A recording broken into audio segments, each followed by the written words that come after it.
Steam, a video game digital distribution service and storefront owned by Valve. It was launched as a software client and now holds 132 million monthly active players with a total of 38 billion hours from all its users, with a total gross revenue of $6.6 billion in 2021 alone, in which it outperformed in sales the previous year by a whopping 27%. And with the growth influx of 2.6 million new paying customers each month, growth does not seem to be slowing down with such mighty impressive numbers. But no matter how mighty the company may seem to be, all companies come from humble beginnings. Gabe Logan Newell was born November 3, 1962, in Colorado, US. He later went on and enrolled at Harvard University in 1980. Shortly after, an unknown figure at that time, Bill Gates, head of sales, convinced Gabe to drop out from Harvard and work for a small company called Microsoft. He continued to work for Microsoft for the next 13 years of his life as the lead developer on the first 3 releases of Windows operating system, making Gabe very wealthy, a millionaire at this point of his life. In 1993, a new game was released on the PC platform called Doom. With renowned success all around, 2 years later, Doom the video game sold so many copies in fact, that the game was installed on more PC computers than Microsoft's new Windows 95, an insane achievement for such a small developer. And that was the medium shift for Gabe himself, as he took notice. A small game company outdid in sales in what a ginormous company, Microsoft, was not able to achieve that he was currently working for, and so you got some folks thinking. On August 24, 1996, Gabe Logan Newell and one other employee, Harrington, decided to leave Microsoft to create a small company called Valve. 2 years after Valve's creation as a company, they released their first new game title called Half-Life, which received high praise and awards on all fronts from many game magazines, praising its game mechanics, storytelling, and groundbreaking AI for its time. And then 2 years later, in 2000, Gabe's partner Harrington decided to leave Valve, allowing Gabe to be the sole owner of the company itself. The next 4 years was spent on production on a sequel called Half-Life 2. It's been 5 years. It looks like hell. Wow. We've been rather busy in your absence, Mr. Freeman. The Source Engine gives us capabilities in 4 main areas. Believable and realistic human beings, graphics that were previously impossible outside a Hollywood movie studio, an integrated materials and physics system that create an unprecedented level of interactivity, and artificial intelligence that welds all these things together into an experience gamers have never had before. And in full force and in high anticipation, with press conferences being held and gameplay trailers being released out in public throughout its creation. While Gabe Newell was already working heavily since 2002 on a new video game digital distribution service and storefront, and its initial release was on September 2003, called Steam, a year before the highly anticipated release of Half-Life 2.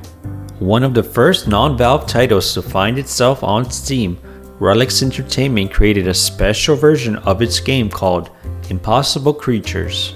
To present the ease of use of integrating with any game is simple. Valve went on to partner in the early days of its release with AT&T, Acer, and GameSpy. Valve introduced mods compatibility during its creation in 2002. One of the first mods that was released is Day of Defeat on the Steam platform. Prior to the official launch release date, around 80 to 300,000 individuals participated in the beta test of Steam itself, before its final launch of 12th of September 2003. Valve did not have smooth sailing at launch, with plenty of server outages and plenty of bugs. However, Steam's biggest reason for its existence at this point in time was to streamline the process of patching upcoming and existing games without having to scour the internet manually to install the game patches. As games were increasing in size and complexity at this point, and access to the internet was expanding for many at a rapid rate, and so were the internet speeds, broadband service was becoming far more accessible at this point in time. Finally, on November 2004, Half-Life 2 was officially released, and it was offered fully digitally on the Steam platform, requiring a full installation of the Steam client and a creation of the Steam account.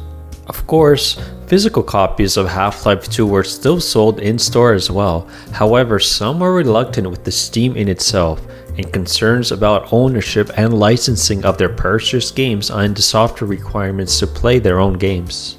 This was all new during its time and highly experimental.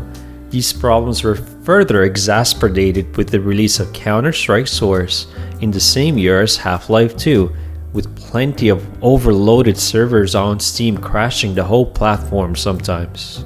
Steam certainly suffered many growing pains, but in 2005, Valve announced they were finally fully profitable from their highly successful previous release games, and contracted more game companies to their side, but it still did not provide to match the retail volume in sales and profit margins.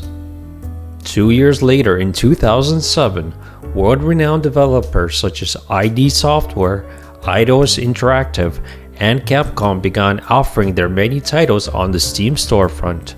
As a result, Steam had a flux of new player growth with more than 13 million accounts at this point, and 150 games up for sale on their platform. As next year followed, companies like Ubisoft, THQ, Sega, Take-Two Interactive, Activision, and Electronic Arts all took notice of Steam making a big splash in this new digital space, and ended up partnering with Valve service, Steam.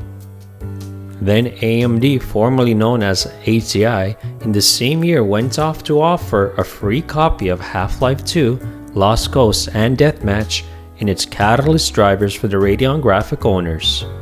Nvidia followed up with a similar idea by offering a free Steam copy of Portal to its hardware owners, furthering Steam growth in user count and popularity.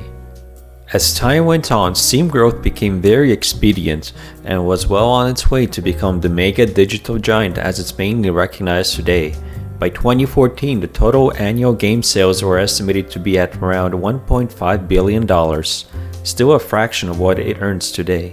Throughout the next few years, Ubisoft Uplay Launcher, EA's Origin, Epic Store Game Store Launcher, and GOG Galaxy Launcher all tried to topple the big monopoly Valve had created for well over 19 years. But how do you topple someone who has been upgrading and improving its craft for almost 20 years already? None seem to be able to steal the crown from Valve, at least not at this point in time. With over 34,000 games in its Steam library, although some are questionable in terms of quality, Steam seems to be in its own realm of existence at this point in time. Not really bothered of its current competitors, it sticks to its own set of rules and merits and does not bend, nor respond hastily to any allegations or rumors of complaints.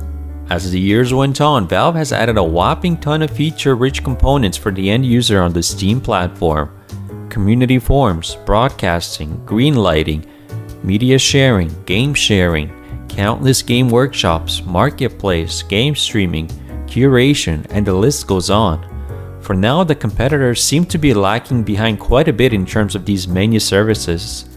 This may all change perhaps one day for someone else to take the crown from Valve. So what are your thoughts and opinions on Valve's Steam platform? Have you been using Steam and its menu services? Anything you like or dislike about them? Let me know in the comments down below. Please like and subscribe, guys. Till next time. Adios.